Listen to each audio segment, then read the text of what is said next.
Ma petite amie a dit, nous avons décidé que tu n'es pas mon genre, devant tout son groupe d'amis. Alors, j'ai répondu, merci d'avoir clarifié que je sortais avec vous toutes, et je suis parti. Ce qui s'est passé ensuite a prouvé que j'avais évité une véritable catastrophe. Salut, Reddit. Ma petite amie s'est levée devant ses 5 meilleures amies et m'a dit qu'elles avaient toutes décidé, collectivement, que je n'étais plus son genre. Comme si j'étais une sorte de décision de comité nécessitant un vote de groupe. J'ai regardé les 6, j'ai dit ce que j'avais à dire, et je suis sorti. Ce qui a suivi m'a montré exactement à quel genre de cauchemar j'avais échappé. Accrochez-vous, car cette histoire devient dingue. Je m'appelle Blake, j'ai 30 ans, et je travaille comme enquêteur en criminalistique numérique ici à Portland. En gros, je passe mes journées à analyser des violations de données et des preuves de cybercriminalité pour les forces de l'ordre à travers le Pacifique Nord-Ouest. C'est le genre de travail où l'on fixe des écrans d'ordinateur pendant des heures, en suivant des traces numériques que les criminels pensent avoir effacées, et en rassemblant les preuves qui mettent les méchants derrière les barreaux. Le travail est intense, mais profondément satisfaisant. Il y a quelque chose de particulier dans le fait de trouver cet email supprimé, ou ce fichier récupéré, qui résout une affaire et qui procure une sensation unique. La plupart des gens pensent que c'est ennuyeux, juste moi dans un sous-sol avec des ordinateurs et des boissons énergisantes, mais j'aime sincèrement l'aspect puzzle de la chose. Chaque affaire est comme résoudre un mystère où les indices sont enfouis dans des téraoctets de données, et vous devez être à la fois détective, informaticien et psychologue pour comprendre ce qui s'est réellement passé. Ma journée typique commence vers 7 heures du matin au laboratoire. Je travaille avec une équipe de 6 autres enquêteurs, mais nous gérons chacun nos propres dossiers de manière indépendante, à moins que quelque chose de majeur ne survienne et nécessite une collaboration. Le bureau est exactement ce à quoi vous vous attendriez, beaucoup d'écrans, des bails de serveurs qui bourdonnent en arrière-plan, et l'odeur de café frais qui infuse constamment car nous vivons tous sous caféine. J'étais à ce poste depuis environ 5 ans quand toute cette histoire avec Jessica est arrivée. Et j'étais bon dans ce que je faisais, assez bon pour que les procureurs me demandent spécifiquement pour des affaires complexes, car ils savaient que mes rapports tiendraient la route au tribunal. Ce genre de validation professionnelle compte quand votre vie personnelle s'effondre. Vous savez, mon installation à la maison était similaire, un espace de bureau dédié avec 3 moniteurs, du matériel informatique haut de gamme, et une chaise Herman Miller pour laquelle j'avais économisé, parce que si vous passez 10 à 12 heures par jour sur une chaise, elle a intérêt à être confortable. Je travaillais de chez moi occasionnellement quand j'avais besoin de me concentrer sans les distractions du bureau, analysant des modèles de transactions financières ou traçant des empreintes numériques sur plusieurs plateformes. Ce travail signifiait aussi que j'avais une assez bonne compréhension de la façon dont les gens mentent, de la façon dont ils essaient de couvrir leurs traces, et de ce à quoi ressemblent les signaux d'alarme quand le comportement de quelqu'un ne correspond pas à son histoire. Cette compétence allait s'avérer utile plus tard, bien que je ne le savais pas à l'époque. J'ai rencontré Jessica il y a environ 18 mois dans un café de jeux de société au centre-ville, lors d'une de leurs soirées quiz hebdomadaires.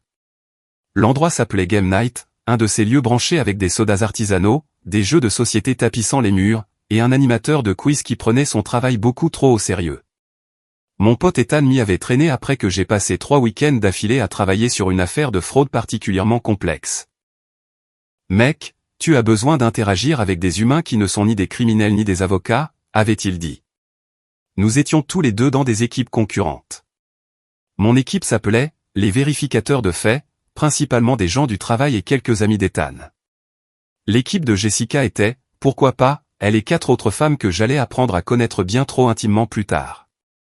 La manche finale s'est jouée sur une question décisive concernant la science forensique, que j'ai réussi haut la main parce que, eh bien, c'est littéralement mon métier. Après avoir terminé premiers ex-aequo et partagé le prix en carte cadeau, Jessica est venue à notre table. Ok, je dois savoir. Comment connaissais-tu cette réponse sur la détection au luminol? C'était incroyablement précis.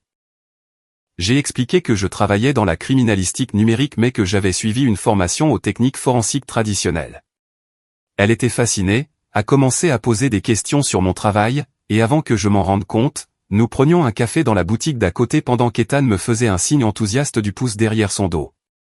Nous avons parlé pendant 3 heures d'affilée ce premier soir. Elle m'a parlé de son travail de création de campagnes sur les réseaux sociaux pour des marques de bien-être, des entreprises de soins bio, des applications de pleine conscience et des lignes de mode durable. Cela semblait intéressant, même si je ne comprenais pas vraiment l'intérêt de payer $50 pour une crème visage. Elle en parlait comme d'un art, cette élaboration minutieuse de messages et d'images pour se connecter émotionnellement avec les gens. Nous nous sommes rapprochés grâce à notre obsession commune pour les podcasts de True Crime. Elle aimait l'aspect narratif, les profils psychologiques, j'appréciais les détails techniques sur la collecte de preuves et les procédures d'enquête. Nous débattions de théories sur des affaires non résolues, et elle écoutait vraiment mes opinions au lieu d'attendre simplement son tour pour parler. Elle aimait aussi les visites au marché fermier le week-end, ce que la plupart des gens de notre âge trouvaient ennuyeux, mais Jessica passait des heures à errer entre les étals, parlant aux vendeurs de leurs produits, choisissant des produits frais comme si elle sélectionnait des œuvres d'art. Je trouvais ça charmant, cette attention aux détails, cette appréciation de la qualité plutôt que de la commodité. Jessica avait 27 ans, attirante de cette manière naturelle que certaines femmes ont. Des cheveux blonds généralement tirés en un chignon décoiffé, un maquillage minimal, un pantalon de yoga et des pulls surdimensionnés comme tenue par défaut. Elle avait ce rire contagieux qui commençait par un gloussement et se transformait en quelque chose qui faisait sourire tout le monde autour d'elle.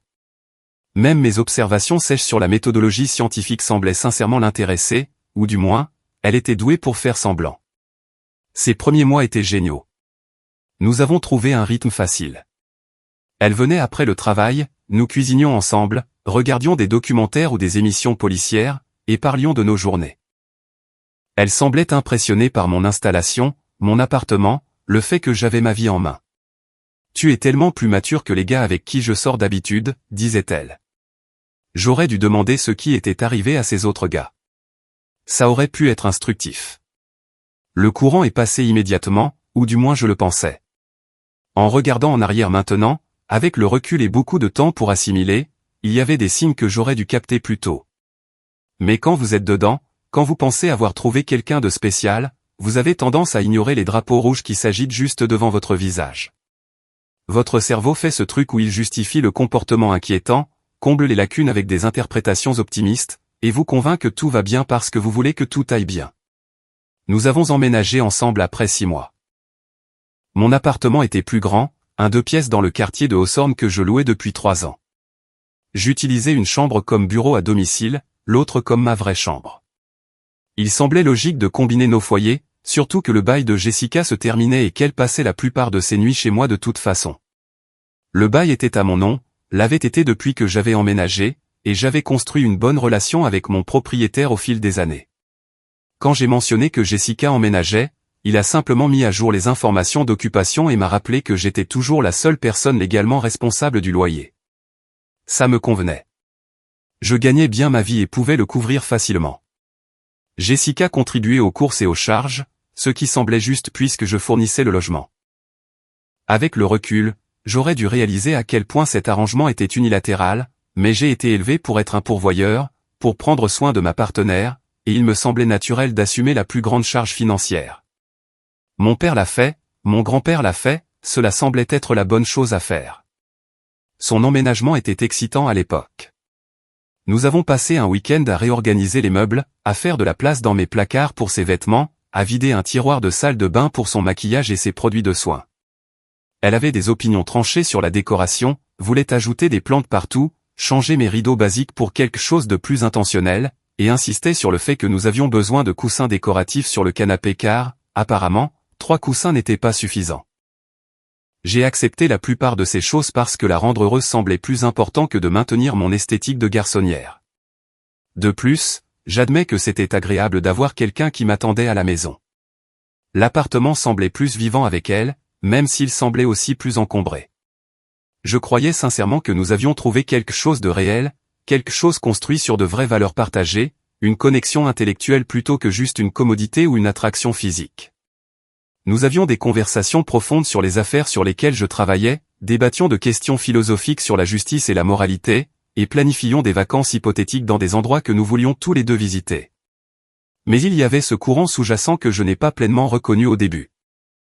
C'est là que j'ai fait ma première erreur, ne pas prêter plus d'attention à la fréquence à laquelle Jessica consultait ses sœurs de sororité universitaire, très soudées, avant de prendre même les décisions les plus basiques concernant notre relation. Pas seulement les gros trucs, comme où aller en vacances ou s'il fallait assister à ma fête de Noël au travail, mais aussi des choses minuscules. Quoi faire pour le dîner, s'il fallait acheter une nouvelle couette, quelle émission regarder un mardi soir au hasard. Elle sortait constamment son téléphone, envoyant des SMS à ses amis, demandant leur avis, attendant leur approbation avant de s'engager dans quoi que ce soit. Au début, je pensais qu'elle était juste prévenante, voulant des deuxièmes avis pour s'assurer qu'elle faisait de bons choix. Ça semblait responsable, voire admirable. Je n'avais pas réalisé qu'elle demandait la permission. Ces 5 femmes avaient maintenu leur dynamique de groupe pendant des années après l'obtention de leur diplôme. Elles avaient toutes été dans la même sororité à l'Oregon State, avaient vécu ensemble dans la maison pendant 3 ans, et avaient apparemment décidé que l'obtention du diplôme ne signifiait pas que leur sororité devait prendre fin. En théorie, c'est mignon. Maintenir des amitiés étroites à l'âge adulte demande des efforts, et je respectais leur engagement à rester connectés. En pratique, c'était une recette pour le désastre. Elles se réunissaient tous les jeudis soirs pour ce qu'elles appelaient le « dîner du cercle des sœurs », chez l'une d'elles, où elles étaient censées prendre des nouvelles de la vie de chacune, se soutenir mutuellement dans les épreuves et maintenir leurs liens. Ce que c'était réellement, je le découvrirai plus tard, c'était une réunion hebdomadaire où elles analysaient et évaluaient chaque aspect de la vie des autres, offrant des conseils qui n'étaient en réalité qu'un contrôle à peine déguisé.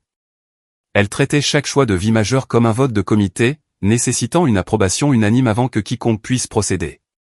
Et je dis bien tout, les offres d'emploi, les baux d'appartement, les décisions relationnelles, et même les coupes de cheveux nécessitaient apparemment un consensus de groupe. Au début, je trouvais leur proximité charmante, voire admirable. La façon dont elles se soutenaient mutuellement à travers les transitions de carrière, les drames familiaux et les déceptions amoureuses semblaient sincères. Je me souviens de la première fois que je les ai toutes rencontrées ensemble. C'était peut-être 2 mois après le début de ma relation avec Jessica. Elle m'avait invité à un brunch d'anniversaire pour l'une du groupe, Madison, qui fêtait ses 27 ans, dans un endroit branché avec 2 heures d'attente et des plats dehors de prix. Les 5 sont arrivés comme une unité, toutes vêtues de tenues décontractées chic coordonnées comme si elles l'avaient prévu, ce qu'elles avaient probablement fait. Vanessa, la chef autoproclamée, a immédiatement commencé à me poser des questions. Pas le genre normal, comment as-tu rencontré Jessica, ou des trucs pour faire connaissance, mais plutôt des questions d'entretien. Qu'est-ce que je faisais comme travail? Où est-ce que je me voyais dans 5 ans? Quelles étaient mes opinions sur les relations et l'engagement? Est-ce que je voulais des enfants un jour? Quels étaient mes objectifs financiers à long terme? Je pensais qu'elle était juste minutieuse, peut-être protectrice envers son amie.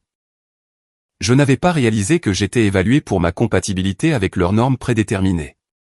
Mais j'ai progressivement commencé à remarquer comment Jessica s'en remettait à leurs opinions collectives pour tout. Et je veux dire tout, les destinations de vacances, si je pouvais me joindre à leur défi mensuel d'escape room, les plans du week-end, même ce que nous devrions manger pour le dîner les mardis soirs quelconques. Le premier vrai signal d'alarme est apparu environ 4 mois après le début de notre relation. Jessica et moi planifions notre premier week-end romantique ensemble, une location de cabane côtière que j'avais trouvée, qui avait d'excellentes critiques et était dans notre budget. Rien de sophistiqué, juste une chance de s'évader et de passer du temps de qualité ensemble. Jessica a passé une soirée entière en chat vidéo avec le groupe, décrivant chaque détail de ma proposition pour le voyage, où c'était situé, combien ça coûtait, quelles activités étaient à proximité, quelles étaient les prévisions météo, pendant qu'elles offraient des commentaires en direct sur mon choix d'emplacement, l'allocation budgétaire, et le timing par rapport à son emploi du temps professionnel. Je me souviens être assis sur le canapé, faisant semblant de lire un livre tout en les écoutant disséquer ma planification comme si j'étais une sorte de coordinateur d'événements passés en revue par des clients. Est-il sûr que c'est le meilleur quartier? N'aurait-il pas pu choisir un endroit plus instagrammable? Ça semble un peu bon marché pour une escapade romantique. Le voyage a fini par être super, mais l'expérience de l'avoir fait préapprouver par comité m'a laissé un goût bizarre dans la bouche. C'est là que j'ai commencé à remarquer le schéma plus clairement. Elles n'offraient pas simplement des conseils amicaux ou un soutien émotionnel. Elles évaluaient activement tout ce que je faisais, discutant de mon score de compatibilité comme si j'étais un candidat à l'embauche examiné par un comité de recrutement avec des critères prédéterminés. La dynamique est devenue de plus en plus évidente lors des rassemblements de groupe. Je les surprenais à échanger des regards significatifs et des hochements de tête subtils chaque fois que j'exprimais une opinion qui ne correspondait pas à leurs attentes prédéterminées sur ce qui constituait un comportement de petit ami approprié.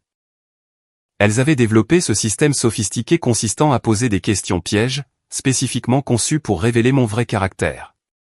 Des questions sur ma préférence entre rester à la maison avec des documentaires ou sortir dans des endroits branchés, ce que je pensais des démonstrations d'affection sur les réseaux sociaux, à quoi ressemblaient mes objectifs financiers à long terme, si je soutenais les ambitions professionnelles de Jessica ou si j'attendais des rôles relationnels traditionnels.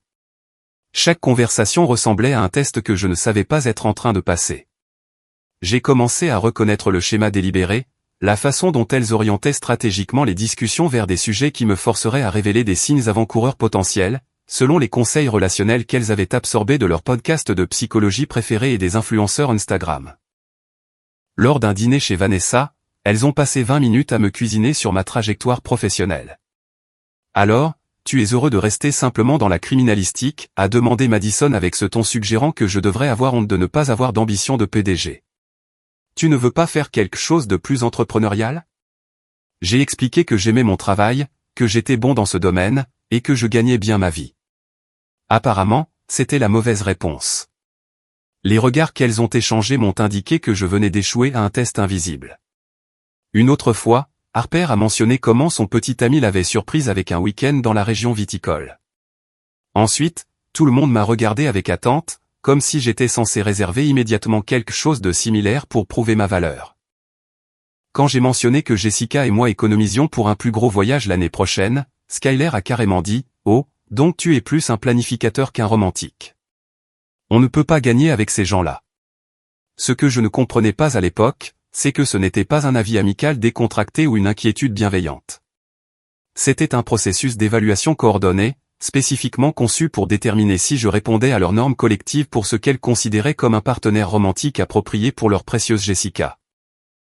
Avec le recul, je peux voir à quel point j'étais naïf de penser que sortir avec une personne signifiait construire une relation juste avec elle, plutôt que de naviguer dans la hiérarchie sociale complexe de sa famille choisie, qui s'était apparemment autoproclamée gardienne de la relation avec droit de veto sur son avenir amoureux.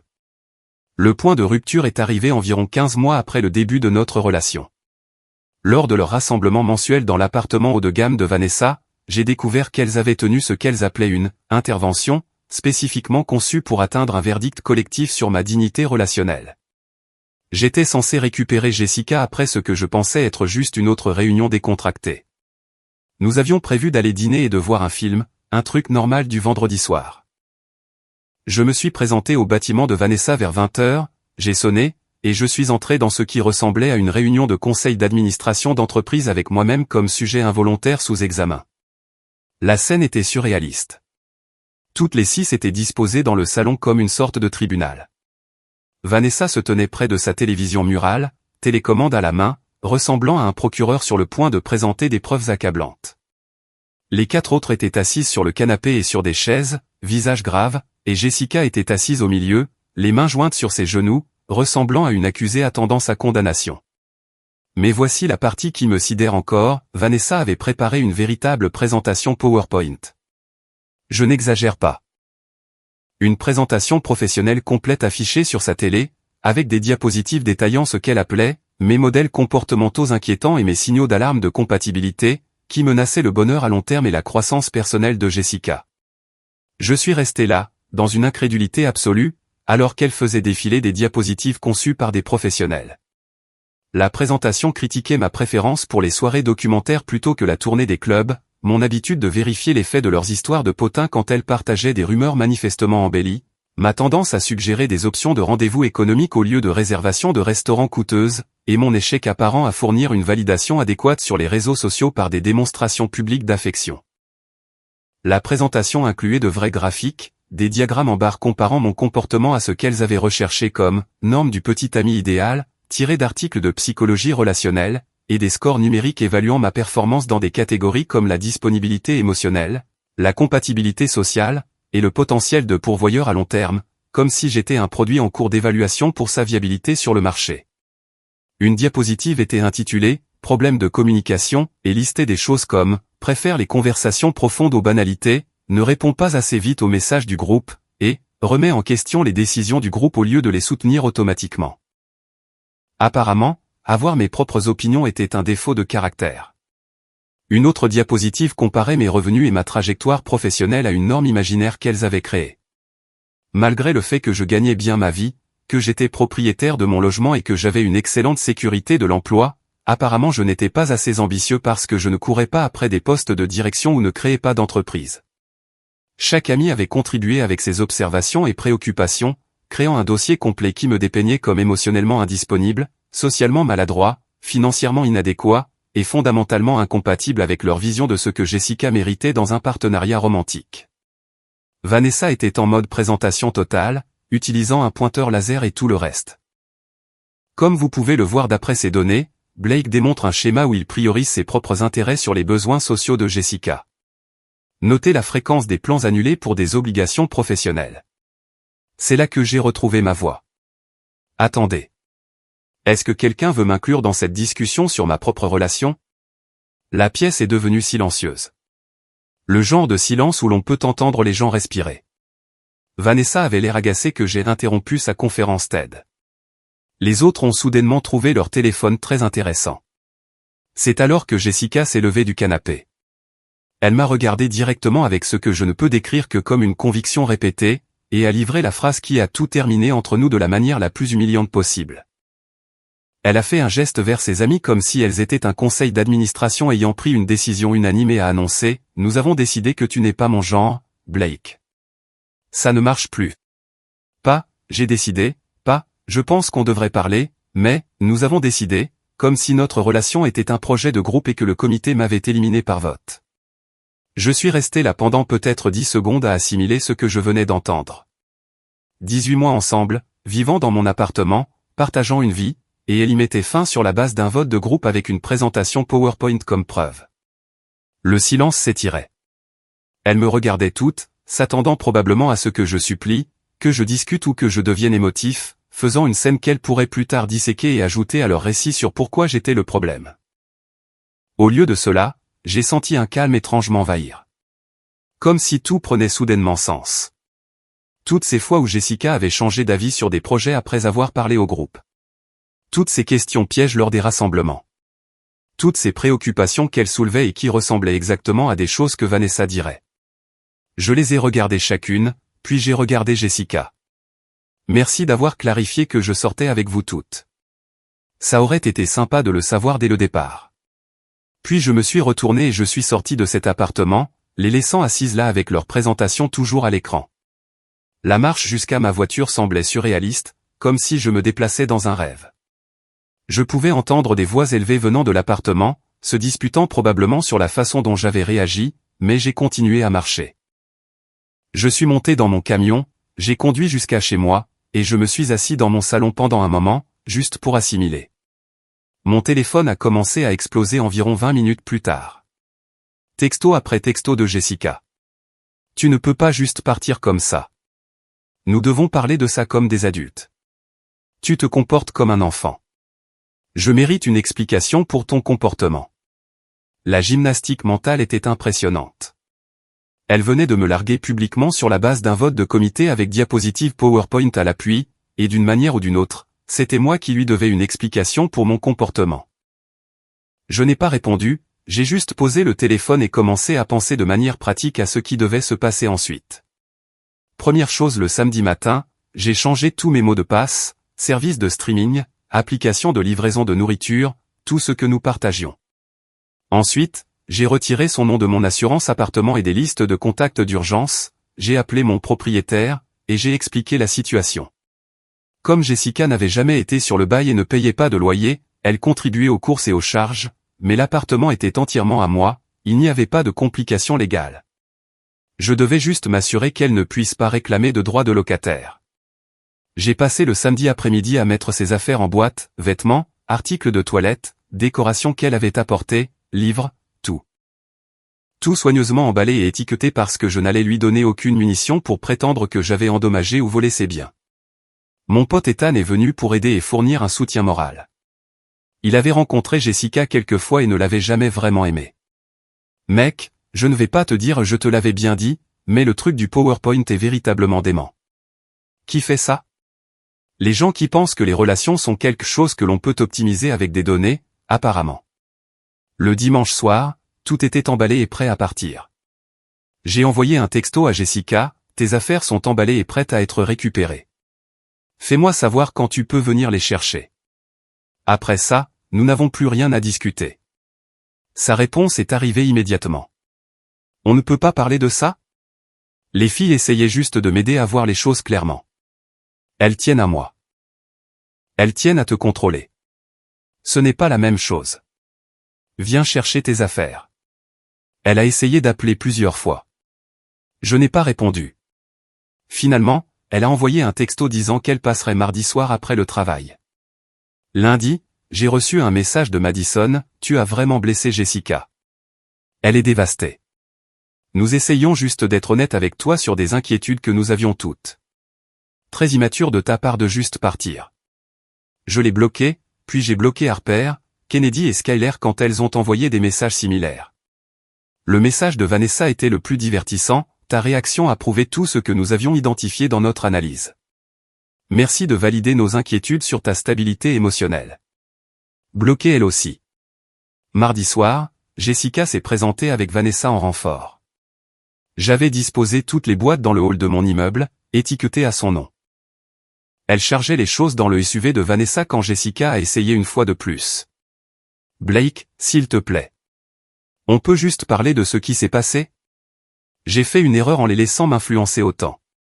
On peut arranger ça. » Je l'ai regardé, vraiment regardé, et j'ai vu quelqu'un que je ne reconnaissais plus. « Jessica, tu t'es tenue devant moi et 5 autres personnes et tu as annoncé que nous avions décidé que je n'étais pas assez bien. Tu les as laissés créer une présentation sur mes insuffisances. Tu m'as fait sentir comme si j'étais en procès pour le crime d'être moi-même. Il n'y a rien à arranger. Mais je t'aime. Non. Tu aimes l'idée d'avoir un petit ami qui coche des cases sur une liste qu'elles ont créée. Ce n'est pas la même chose. » Vanessa s'est avancée. Elle essaie de s'excuser. « Tu pourrais au moins. » Vanessa, avec tout le respect que je te dois, occupe-toi de ta propre relation. Oh, attends. Tu n'en as pas. C'est peut-être pour ça que tu passes tant de temps à gérer celle des autres. Ça la fait taire. Elles ont fini de charger les boîtes et sont parties sans un autre mot. Au cours des semaines suivantes, l'histoire s'est répandue dans nos cercles sociaux communs. Le détail du PowerPoint était trop bizarre pour ne pas être partagé, et les gens ont eu des réactions prévisibles. Certains trouvaient ça hilarant. Certains trouvaient ça psychotique. La plupart étaient juste stupéfaits que des adultes se comportent réellement ainsi. Le groupe d'amis de Jessica est passé en mode limitation des dégâts, essayant de déformer le récit. Selon leur version, j'avais réagi de manière excessive à un « retour constructif » et ne pouvais pas gérer une communication honnête sur des problèmes relationnels. Elles ont commodément omis la partie sur la présentation formelle et le vote de groupe. Mais ensuite, quelque chose d'intéressant s'est produit. D'autres personnes ont commencé à se manifester avec leurs propres histoires sur le comportement du groupe. Un ex-petit ami de Harper a pris contact pour dire qu'elle lui avait fait quelque chose de similaire, organisé une intervention où elles avaient listé tous ses défauts supposés et exigé qu'il change ou Harper le quitterait. Il a essayé de changer, est devenu misérable, et finalement ils ont rompu de toute façon quand ils ne pouvaient pas répondre à leurs normes impossibles. L'ex-petite amie de Kennedy a partagé qu'elle avait été soumise à des évaluations de groupe constantes et des check-ins, où elles analysaient chaque aspect de sa relation, offrant des conseils non sollicités sur tout, de sa carrière à son apparence. Il s'est avéré que ce groupe d'amis avait un schéma.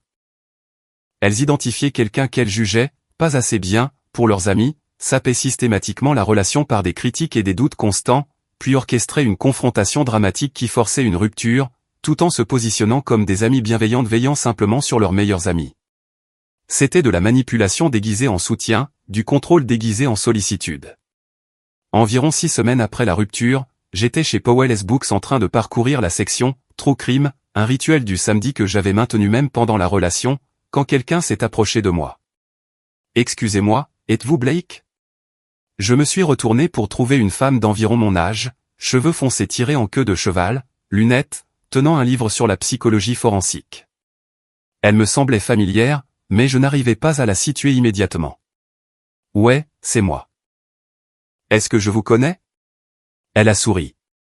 Nous nous sommes croisés à quelques conférences de criminalistique. Je suis Morgan. Je travaille dans le conseil en cybersécurité. J'ai entendu parler de ce qui s'est passé avec votre ex par le bouche à oreille professionnel. Elle fit une pause. Désolé si c'est bizarre, mais cette histoire de PowerPoint est légendaire dans la communauté tech. Je devais vérifier si c'était vraiment vrai.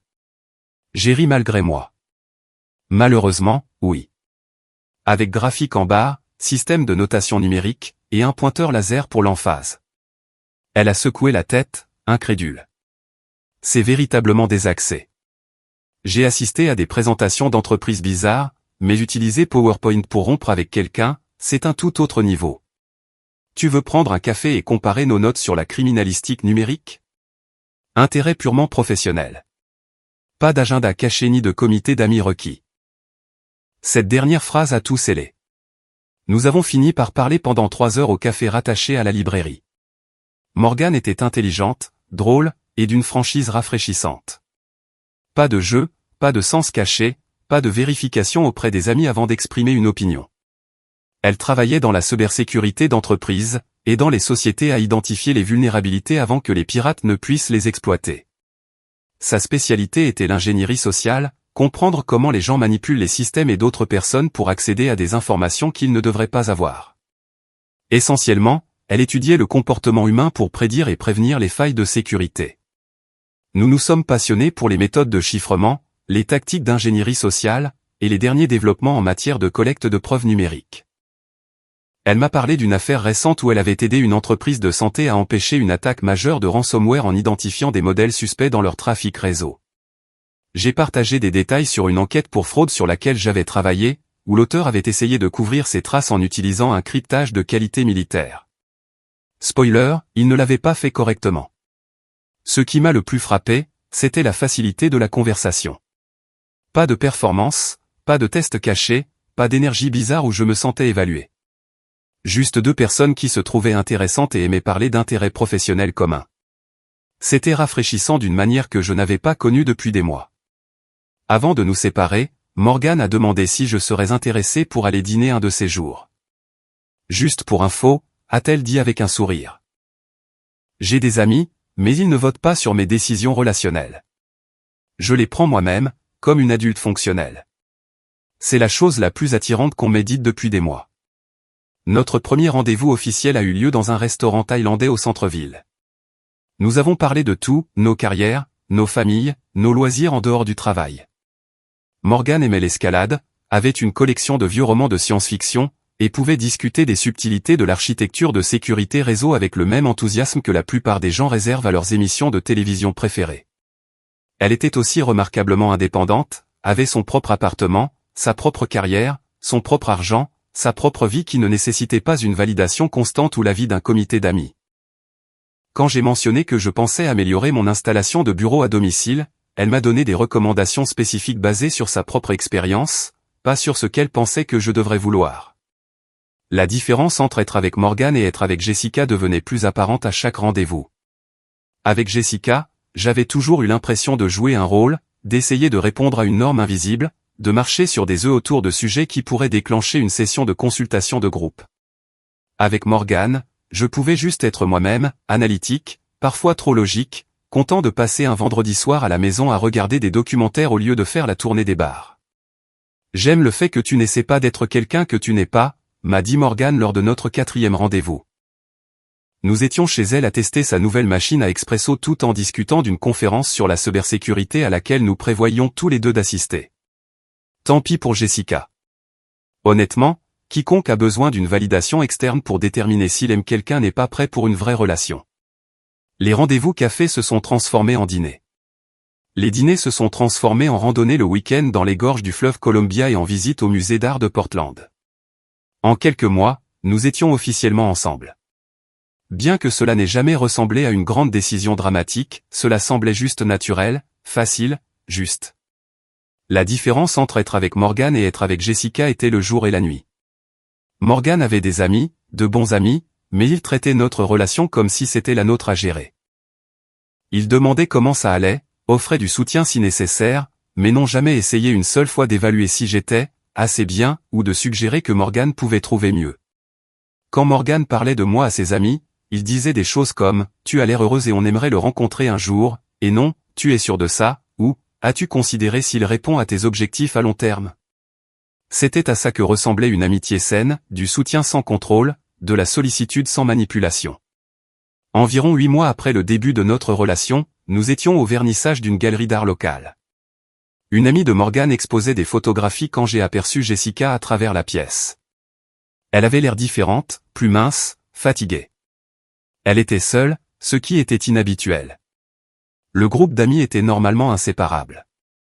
Nos yeux se sont croisés à travers la galerie. Elle a immédiatement commencé à marcher vers nous, la détermination sur son visage. J'ai senti Morgan se tendre légèrement à côté de moi. « Blake, je dois te parler. » La voix de Jessica était urgente, presque désespérée. « Je suis ici avec Morgan. Nous n'avons rien à discuter. S'il te plaît, juste 5 minutes. J'ai besoin que tu comprennes ce qui s'est passé. Elles m'ont manipulé. Tout le groupe d'amis, elles étaient toxiques, et je ne l'ai pas vu jusqu'à ce que... Jusqu'à quoi? Jusqu'à ce qu'elles se retournent contre toi? Jusqu'à ce que tu ne sois plus utile. Son visage s'est décomposé. Ce n'est pas comme ça. Je suis en thérapie. J'ai tellement appris sur la manipulation et la codépendance. Et tant mieux pour toi, Jessica. Je suis content que tu reçoives de l'aide, mais ça ne change pas ce qui s'est passé et ne fait pas de nous des amis. Mais tu dois comprendre, j'étais sous tellement de pression. Elles m'ont fait penser. Morgan s'est avancé.